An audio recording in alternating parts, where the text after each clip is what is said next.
아멘. 할렐루야. 오늘부터 사도행전 1장 1절부터 5절까지 읽겠습니다. 데오빌로요, 내가 먼저 쓴 글에는 무릇 예수께서 행하시며 가르치시기를 시작하신부터 그가 택하신 사도들에게 성령으로 명하시고 승천하신 날까지의 일을 기록하였노라. 그가 고난받으신 후에 또한 그들에게 확실한 많은 증거로 친히 살아계심을 나타내사 40일 동안 그들에게 보이시며 하나님 나라의 일을 말씀하시니라. 사도와 함께 모이사 그들에게 분부하여 이르시되 예루살렘을 떠나지 말고 내게서 들은 바 아버지께서 약속하신 것을 기다리라. 요한은 물로 세례를 베풀었으나 너희는 몇 날이 못 되어 성령으로 세례를 받으리라 하셨느니라. 아멘. 오늘부터 우리는 사도행전을 배우게 되는데, 사도행전은요, 마태, 마가, 누가, 요한, 이 복음서, 사복음서와 고린도 전후서, 갈라디아서, 에베소서, 빌립보서, 골로새서, 데살로니가 전후서, 이 서신서를 연결해 주는 가교의 역할을 하는 누가라는 사람이 쓴 서신서입니다. 역사서라고도 하고 서신서라고도 하죠. 사도행전은 초대교회의 진실한 모습을 보여주고 있다는 점에서 우리에게 큰 교훈을 줍니다. 야, 초대교회 성도들이 이렇게 살았네. 2024년도를 살고 있는 우리가 궁금해하잖아요. 여기 다 나와 있어요. 이렇게 살았구나. 또한 복음이 어떻게 전파되어, 예루살렘으로부터 시작해서 우리나라까지 어떻게 복음이 왔지? 그리고 성령께서 그 복음 사역에 어떻게 활동하셨는가에 대해서 놀랄만한 성령님과의 삶을 이 사도들이 행한 모든 일들이 여기 기록되어 있다는 거예요. 첫 번째, 이 서신은 누가가 쓴 데오빌로에게 쓴 두 번째 편지였다. 사도행전은 누가라는 사람이 썼는데 1절 시작. 데오빌로요, 내가 먼저 쓴 글에는 무릇 예수께서 행하시며 가르치시기를 시작하신부터. 누가라는 사람이 먼저 쓴 글, 누가복음을 얘기하고 또 하나 쓴 글, 사도행전을 이야기하죠. 누가복음에서는 누가가 이 데오빌로라는 사람에게 보낸다는 글을 누가복음에 처음에 이렇게 얘기해요. 근데 거기서 데오빌로라는 존재를 각하, most excellent, 각하 이렇게 얘기했다는 거예요. 시작. 그 모든 일을 근원부터 자세히 미루어 살핀 나도 누가도 데오빌로 각하에게 차례대로 써 보내는 것이 좋을 줄 알았노니 이는 각하가 알고 있는 바를 더 확실하게 하려 함이로다. 각하, 제가 어렸을 때는요, 대통령을 각하라고 불렀어요. 각하! 제가 군 생활을 83년에 했는데요. 군에 들어가면 제일 처음에 하는 일이 뭐냐? 관등성명을 대면서 자기의 윗 상관을 외워서 항상 얘기해야 돼요. 제가 있을 때는 대통령 전두환 각하, 국방부 장관 윤석민님, 이걸 매번 이야기했어야 됐어요. 그 첫 번째가 대통령 전두환 각하라는 말을 썼어요. 박통 시절에도 그 모든 사람들이 다 각하 이렇게. 데오빌로를 각하라고 얘기한 거 보면 데오빌로는 이방인인데 신분이 꽤 높은 사람으로 보여지고, 그리고 이 데오빌로라는 피오빌로, 이 말 자체가 베오라는 뜻이 하나님이라는 뜻이군요. 뜻이 되거든요. 그러니까 하나님을 경외하는 자. 베오빌로 이렇게.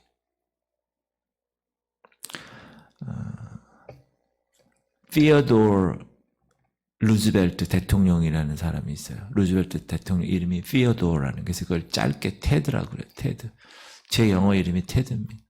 그 뜻이 gift of God, 하나님의 뜻, 선물이라는 뜻인데, 각하 이렇게 얘기했다라는 뜻이고, 그 뜻은 하나님을 경외하는 자라는 뜻입니다. 질문 드립니다. 누가가 예수님의 제자인가요? 아닌가요? 목사님 새벽부터 머리 아프게 정신없이. 누가는 예수님 제자는 아니지요. 베드로, 안드레, 야고보, 요한, 빌립, 바들로메, 도마, 마태 이렇게 쭉 보면 누가가 없어요. 예수님 생존 시에 그의 이름은 성경 어디에도 나타나지 않습니다. 왜? 제자가 아니었기 때문에. 그러나 누가는 누구랑 관계가 있냐? 바울과 관계가 있습니다. 바울과 아주 친했고 또 바울의 사역을 도와줬고 어떤 면에서 도와줬죠? 복음 사역에 많은 도움을 누가 줬느냐? 의사였기 때문에 그래요. 지금 의사들이 대파업을 시작하고 있는데 안타깝습니다. 의사는 그러니까 누가는 의사였기 때문에 바울의 주치의 정도 되는. 그래서 바울 사도가 복음을 전하는 데 있어서 육체적으로 좀 힘들고 어려우면 의술을 통하여서 도와주었다. 동역자죠. 여러분 이런 분들은 너무 감사하는 거죠. 지금도 이런 하나님 앞에서 주의 종들이나 선교사들을 위해서 헌신하는 그런 의료진들이 많이 있습니다. 보이지 않는 곳에서. 감사한 일이죠. 저희 종들이 감당할 때 좀 육체적으로 문제가 있을 때 이렇게 해결해주고 도와주는 건 너무나 감사한 일입니다. 제가 지금 이 치아 계통이 안 좋은데 제가 알고 있는 분당에 있는 노벨 치과라는 곳, 그 의사 선생님 두 분이 계신데 그분이 전담으로 저의 이빨은 이는 치아는 관리해주고 있습니다. 항상. 치료비도 안 받고. 너무 감사한. 그래서 제가 기도하고 있습니다. 노벨 치과. 정순호 원장. 그리고 그 의사들 중에서도 많은 크리스찬들이 그런 마인드를 가지고 선교사나 목회자나 이런 어려운 분들을 그냥 자기가 그렇게 섬기는 그런 분들이 있어요. 보이지 않게. 그 하늘에 상급을 쌓는 거죠. 너무 귀한 일이에요. 하나님이 자기에게 의사라는 어떤 그 탁월한 의사면 대단한 거잖아요. 그렇죠? 그런 위치에 서게 해서 그것을 자기를 위해서 살지 않고 하나님 나라를 위해서 주의 종들을 위해 섬기는데 이렇게 섬기는 건 정말 귀한 일이라고 생각합니다. 의사였기 때문에 그 누가라는 사람이 그래서 여러 계층의 사람들을 만날 수 있는 기회가 그때나 지금이나 의사는 아무래도 영향력이 있으니까 많은 사람들과 관계하고 있었고 또 평판도 좋았고 인망도 좋았고 높은 사람들과 많은 교제를 가지고 있었던 것으로 알려졌습니다. 누가가. 지금이야 의사가 많지만 그 당시에 의사가 더 귀했겠죠. 그리고 바울과 교제하면서 바울로부터 복음을 받았을 것으로 보이고 그리고 의사들이 똑똑하잖아요. 그래서 예수 그리스도에 대한 연구를 제자는 아니었지만 쫓아다니면서 이렇게 기록해서 누가복음을 기록한 거죠. 그리고 사도행전을 기록한 거. 그래서 우리가 그가 기록한 이 누가복음이나 사도행전을 보면 이런 상황을 알 수가 있어요. 누가라는 사람이 이런 사람이었구나. 그리고 마태, 마가, 누가, 요한이 4복음서 중에서 예수 그리스도의 그 육체에 관해서 의사니까 아주 자세하게 상황을 기록한 사람이 누가복음입니다. 그래서 예수 그리스도에 대한 고난, 예수 그리스도의 생애 이런 거에 관해서 아주 자세하게 영화를 제작할 때도 영화 감독이나 제작 그 스태프들이 마태복음이나 마가복음이나 요한복음으로 영화를 만들지 않습니다. 누가복음을 근거로 해서 시나리오를 쓰고 영화를 만듭니다. 왜냐하면 누가복음이 그만큼 예수님에 대해서 정확한 인포메이션, 정보와 또 예수 의사였기 때문에 그런 예를 들어서 예수님이 고통받으셨을 때 어떻게 받으셨다. 의사니까 잘할 거 아니에요. 어떻게 피가 났고 어떻게 이런 구체적인 그리고 예수님이 어떤 병자를 고쳤을 때 그 병자에 대한 구체적인 기술 이런 것들이 누가가 탁월하게 의사였으니까 그렇게 한 것으로 볼 수가 있습니다. 그리고 사도행전도 썼죠. 이 사도행전은 그 제목이 얘기한 것대로 사도들이 행했던 그러한 일들을 적었는데 복음 전파를 위해서 행한 일, 행했다가 액트잖아, 액트. 액션은 액트. 그 액트에다가 s 붙여서 행한 일들에서 영어로는 사도행전을 acts라고 합니다. acts. 만약에 이 사도행전이 없었다면 복음이 어떤 경로를 통해서 어떻게 그토록 능력 있게 전파되었는가. 예루살렘과 온 유대와 사마리아 땅끝까지, 지금 우리나라까지, 저 북한 땅까지, 이슬람권까지 복음이 지금은 지금의 역사는 기록되어 있지는 않죠. 그래서 우리가 요즘 각 교회에서 뭐라고 그럽니까? 사도행전 29장을 씁시다. 우리가 그렇게 이야기하는 거예요. 이 사도행전 이 책은 오순절 성령 강림부터 시작해서 바울이 이제 로마에 도착해서 복음 전하고 순교하는 그때까지의 사도들 발자취를 이렇게 기록했는데 특별히 바울의 행적을 따라 바울이 1차 전도여행, 2차 전도여행, 3차 전도여행, 로마까지 가고 이러한 것을 자세하게. 그래서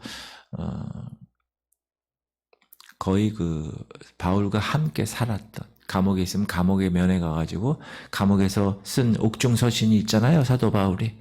그 옥중서신을 다 듣고 기록하고 전달하고 막 이렇게 했던 사람. 참 놀라운 사람입니다. 누가라는 사람이. 그래서 그 바울의 행적을 따라서 복음 사역의 역사가 기록된 살아있는 기독교의 역사서이면서 동시에 누가가 쓴 편지니까 편지, 서신서입니다. AD 한 61년에 기록된 것으로 신학자들이 추측하고 있습니다. 자, 누가복음에서 사도행전에서 누가는 1절과 2절에서 자신이 먼저 번에 보낸 서신 내용, 누가복음에 대해서 이렇게 얘기합니다. 시작. 데오빌로요, 내가 먼저 쓴 글에는, 누가복음에는 무릇 예수께서 행하시며 가르치시기를 시작하신부터 그가 택하신 사도들에게 성령으로 명하시고 승천하신 날까지의 일을 이게 누가복음의 내용이죠. 근데 3절부터는 그 다음부터 복음이 어떻게 전파되어 있는지, 시작. 그가 고난을 받으신 후에 또한 그들에게 확실한 많은 증거로 친히 살아계심을 나타내사 40일 동안 그들에게 보이시며 하나님의 나라의 일을 말씀하시니라. 그러니까 이처럼 누가의 서신은 그리스도의 부활 사건부터 기록하고 있다. 예수님의 부활 사건은 대단히 중요한 이슈입니다. 예수님은 그의 제자들에게 그의 살아나심에 대한 증거를, 그래서 제자들에게 확실한 증거를 나타내시기 위해서 40일 동안 계신 거, 이 땅에. 그 부활하심을 본 모든 사람들이 증인으로 삼으시기 위해서, 부활의 증인으로. 40일 동안 보이셨다는 것은 40일 동안 부활하신 몸으로 이 세상에 머무시면서 제자들에게 나타나 보이셨다는 거예요. 확실하게 증거하기 위해서. 4절 말씀을 보면 부활하신 후에 제자들과 함께 모이셨을 때 그들에게 분부한 말씀을 이야기하죠. 사도와 함께 모이사 그들에게 분부하여 이르시되 예루살렘을 떠나지 말고 내게서 들은 바 아버지께서 약속하신 것을 기다리라. 누구죠? 성령님. 예루살렘 떠나지 마, 너희들 이제. 그리고 주님이 약속하신 것을 기다려. 그 약속이란 열흘 후에 성령으로 세례를 받는 약속입니다. 이것은 우리에게 많은 의미를 줍니다. 자, 예루살렘은 하나님의 도성입니다. 교회를 상징하죠. 그런데 성령 받기 전에 예루살렘을 떠나면 그의 신앙생활은 성령 없는 생활이 되고 그가 보았던 증거, 부활의 증거도 하나님의 능력이 따를 수 없기 때문에 그렇습니다. 제자들이 복음의 일꾼으로 그리스도를 증거하려면 성령을 받아야 돼. 능력을 받아야 돼. 여리고성 같은 세상과 골리앗 같은 세상에 대해서 살아계신 하나님의 이름으로 내가 너를 향하여 간다. 이렇게 말할 수 있는 능력이 있어야 되는 거예요. 능력이. 그래서 그 능력을 받기 위해서 어떻게 합니까? 성령을 받아야 돼. 자, 복음이 있습니다. 복음을 증거해야 돼. 증거하기 위해서는 능력이 있어야 돼. 능력을 받기 위해서는 성령을 받아야 된다. 그래서 성령을 받기 전까지 예루살렘을 떠나지 말라, 기다리라 이렇게 말씀하신 거예요. 성령을 주시겠다고 하신 말씀, 제자들에게 주신 약속입니다. 그래서 오직 성령이 너에게 임하시면 너희가 권능을 받는 거, 파워를 받는 거. Receive the power. 그래서 제자들을 여러분 사도행전을 읽어보면 복음서의 제자들의 모습과 사도행전에서의 제자들의 모습이 완전히 달라요. 180도. 베드로 보세요. 멀찍이 3번이나 스승을 부인한 사람이 예루살렘 교회의 영적 리더십이 되고 나중에 십자가에 거꾸로 매달려 순교할 정도로 하루에 말씀을 전할 때 3,000명, 4,000명. 여러분 3,000명이면요 대형 교회예요. 지금의 3,000명이면 하루에. 그거는 그분이 그냥 어떻게 설교를 잘해서 아니, 성령이 임하니까. 성령이 임하니까 첫 번째 한 게 뭐죠? 성전 미문에 있는 안진뱅이를 일으키는 거예요. 금과 은은 내게 없어. 난 돈은 없다. 내게 있는 게 있어. 나사렛 예수 그리스도 이름이야. 그 이름으로 일어나 걸어. 그때 걸은 거예요.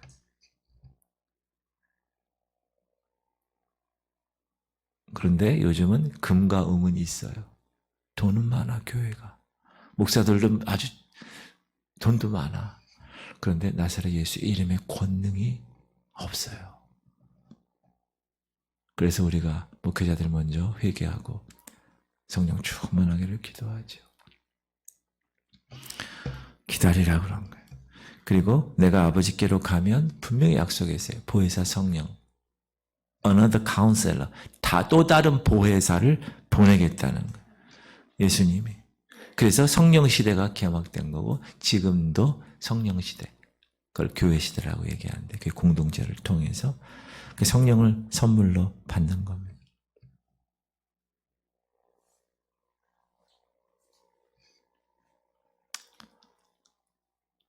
그래서 각 기도원들마다 성령을 선물로 받으리니 딱 써놓고 주여 하면서 기도하는 거예요. 마가 다락방 그 사건을 생각하면서. 여기서 세례, 성령 세례라는 건 중요한 의미를 갖습니다. 우리가 세례 그러면 물 세례를 생각하는데 물 세례는 성령 세례를 상징한 것에 불과합니다. 사실. 근데 캐톨릭에서는 물 세례 주는 거, 그 주는 게 어떤 큰 의미를 얘기하는데 물론 우리 개신교에서도 물론 의미를 부여하지만 물 세례 받았다고 구원받은 건 아니니까. 그렇죠? 근데 캐톨릭에서는 물 세례 받은 거를 구원과 연결시키죠. 잘못된 겁니다. 물세례는 침례죠 원래. 저는 순복음교회 출신인데 순복음교회는 침례입니다. 거기 여의도 순복음교회에 성전이 많아요. 대성전이 있고 예루살렘 성전, 베들레헴 성전 이렇게 있는데 예루살렘 성전이 이렇게 대학 강단처럼 생겼어요. 강의실처럼 계단으로 저쪽 형제들이 여기 이렇게 앉고 이렇게 2층으로 이렇게 쭉 돼서. 근데 이제 세례 시기 되면 여기 뒤쪽에 쫙 열려요. 그 유리로 탁 돼 있어. 그럼 거기에 이렇게 돼 있고 물이 탁 차 있어요. 그러면 이제 세례 대상자가 세례를 딱 받으려고 깨끗하게 정결하게 집에서 목욕하고 거기 와서 가운으로 하얀 가운으로 성가대 가운 같은 거 있어요. 하얀 가운을 딱 입어요. 그리고 여기 물 속에는 목사님 3분이 있어요. 이렇게 딱 내려와서 내가 성부와 성자와 성령의 이름으로 홍길동에게 세례를 주노라 그러면서 뒤로 팍 그 뒤로 물속에 들어가. 여러분 뒤로 물속에 들어가 보셨어요? 뒤로 이렇게 물에 잠겨 보셨어요? 무섭습니다. 그 뭐죠? 죄에 대하여 죽은 거예요. 그리고 한 2, 3초 물속에 내비둬. 우와! 그러면 확 죽겠습니다. 그러면 그때 확 살아. 이게 올려. 이 두 부목사들이 쫙. 그럼 그때 뭐죠? 의에 대하여 산 존재가 된 거예요. 세례가 그거잖아요. 그래서 물세례를 우리는 저도 침례를 하고 싶어. 이게 뭐 이만한 목욕탕 같은 거 하나 딱 넣고. 제가 간 그 미국 교회 중에서 제가 인상적으로 기뻤던 교회가 어느 교회냐면 바로 강단이 있고 바로 여기에 그 세례 받는 이 목욕탕처럼 이렇게 만들었는데 너무 아름답게 만들었어요. 그리고 세례는 혼자 하는 게 아니라 모든 대중을 향하여 공식적으로 하는 겁니다. 그러니까 세례를 받고자 원하는 사람이 좀 나와서 거기서 그냥 세례를 하더라고요. 물속에를. 너무나 귀한 일이라고 생각합니다. 물세례는 회개의 고백에 지나지 않지만 성령 세례는 거듭남의 증거입니다. 물세례는 주님의 명령에 의해서 하나님의 종들에 의해서 주지만 성령 세례는 주님이 직접 주십니다. 그래서 이 성령 세례의 약속은 제자들, 그 당시 제자들에게만 주어진 것이 아닙니다. 모든 그리스도인들에게 언약된 축복입니다. 그래서 여러분이 항상 점검해야 돼요. 어떤 사역을 할 때나 내가 성령 세례를 받았는가? 그리고 그 성령 세례 받은 것을 계속 유지하고 있는가? 성령 충만함으로 성령 내주, 성령의 내주하심을 통해서 dwell, 이 안에 거주하시고 있는가? 항상.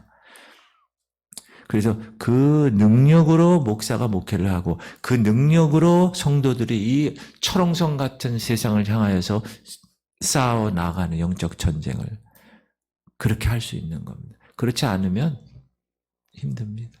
그래서 성령 충만하셔야 돼요. 할렐루야. 성령 충만하세요. 그리고 목사님 성령 어떻게 충만합니까? 그거는 성령께서 하시는 것이죠. 그건 성령님의 영역입니다. 마가다락방에서 기도했지만 성령께서 임하신 것은 성령의 영역이세요. 그러나 우리의 영역이 있어요. 우리의 영역은 뭐냐? 성령님을 인정해야 돼요. 모셔드리기를 원해야 돼요. 임하시옵소서 인정합니다. 내 안에 오셔서 나를 붙드시고 나를 인도하시고 이렇게 사모하는, 성령을 사모하는 마음을 갖고 매일 하나님께 기도하는 삶이 내 영역에서 할 일이고, 그런 사람에게 하나님이 분명히 선물로 주신다고 그랬으니까 당연히 주시죠. 기쁘게. 그거는 하나님의 영역입니다. 그러니까 여러분 성령 충만하기 위해서 항상 사모하죠. 성령님 인정합니다. 환영합니다. 모셔드립니다. 제 안에 오시옵소서. 성령이 한번 임하면 그 성령께서 떠나지 않도록 여러분들이 항상 말씀의 거룩에 그 훈련, 경건의 훈련을 하셔야 되는 것입니다. 할렐루야. 성령 충만한 여러분들. 그래서 이 지역교회를 세우신 이유는 지역사회를 복음화하시기 위해서. 땅 끝까지 복음 전파하는 그 하나님의 큰 그림의 한 퍼즐을 우리 교회가 담당하고 있는 거예요.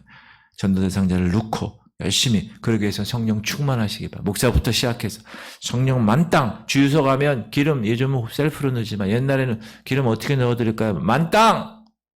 성령 만땅 되시기 바랍니다. 기도합시다.